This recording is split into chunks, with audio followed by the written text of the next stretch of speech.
Urgent, factual tone. A quiet city street can become a hostile environment in seconds.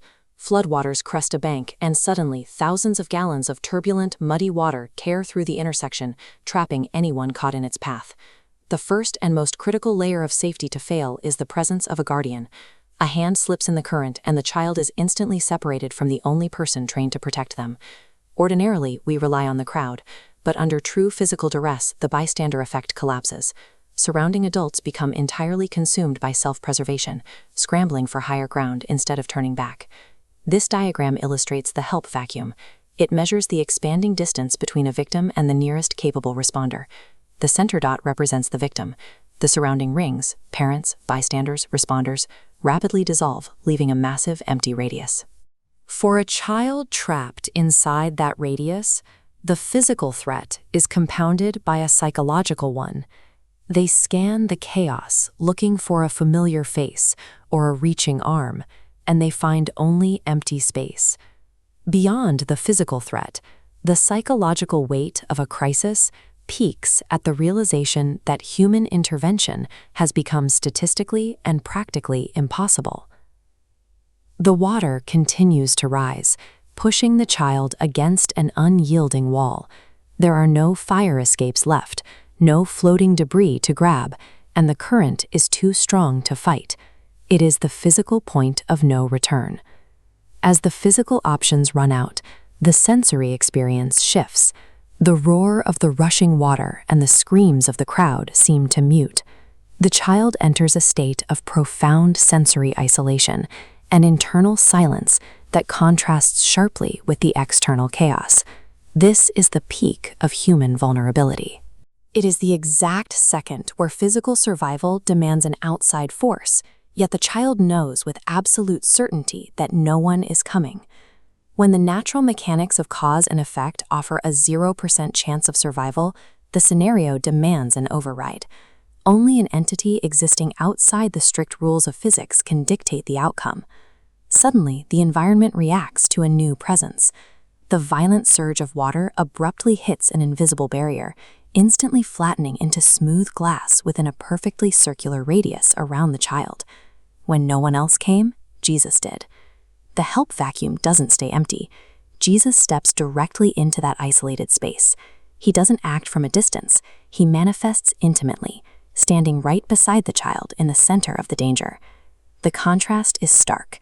Inches away, millions of gallons of water churn with enough kinetic energy to level city blocks. But inside the circle, the protector radiates an unshakable, authoritative calm. Divine intervention rarely looks like instant teleportation away from a disaster. Instead, it operates by remaining in the environment while completely stripping the danger of its authority over the victim. This rescue operates on two fronts. First is the physical shielding. The protector stands as an absolute barrier between the child and the ongoing environmental threat, absorbing the brunt of the chaos so it never touches the victim. This chart maps the psychological rescue, known as cognitive reframing. The jagged line represents a massive cortisol spike triggered by raw terror, but when it intersects with the grounding presence of ultimate parental authority, the panic instantly stabilizes into a smooth, rhythmic wave. The presence of the divine actively separates the external physical data from the child's internal state. The chaotic variables of the disaster are blocked out entirely, preserving the stabilized emotional rhythm. With the child protected physically and stabilized emotionally, the final phase begins.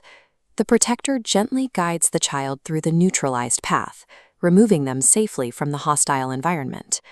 Deliverance functions through both physical preservation and emotional restoration, addressing the immediate danger and the lasting shock in a single motion. This dynamic of isolation extends beyond physical disasters into the quiet emergencies of adult life.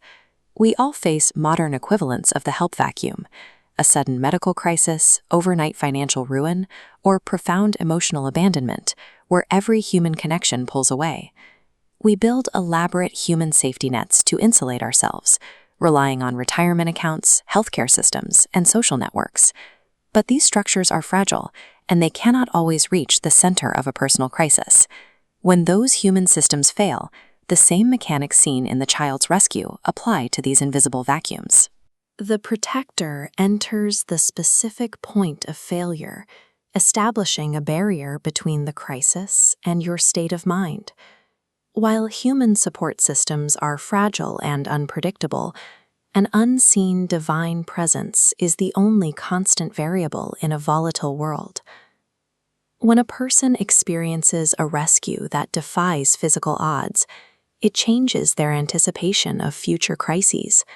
That single event provides the evidence needed to view the world as a place where one is never truly unobserved or unsupported. The phrase, "you are never alone," is more than a comfort. It is a functional reality for those who have seen the help vacuum filled by something greater than a human hand.